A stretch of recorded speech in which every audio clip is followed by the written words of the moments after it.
तर चला मित्रांनो, हे बघा या आहेत पळसाची पानं. तर पूर्वी मित्रांनो हे आपल्या आदिवासी ग्रामीण भागामध्ये ना लग्नाला मित्रांनो याची पत्रवळी जेवायला वगैरे फक्त पानं द्यायची मित्रांनो. तर हे पानं तुम्ही कधी जेवेलात का नाही.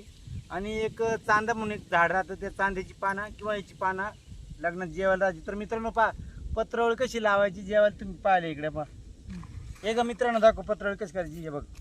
हे बघा मित्रांनो, आधी गोरे असा मोठा पाणी खाली ठेवायचा, त्याच्यानंतर ना असं त्याच्यावर साईडने बघा असं पानं लावायची मस्तपैकी.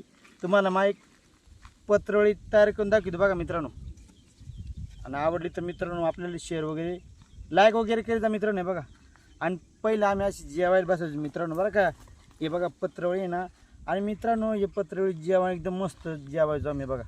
आणि आता मित्रांनो काय त्या प्लॅस्टिकचे पत्रवळी आले, ते जेवणालाही चव लागत नाही मित्रांनो. बघा हे बघा मित्रांनो, झाली का आपली पत्रावळी तयार मस्तपैकी अशी गोल गोल.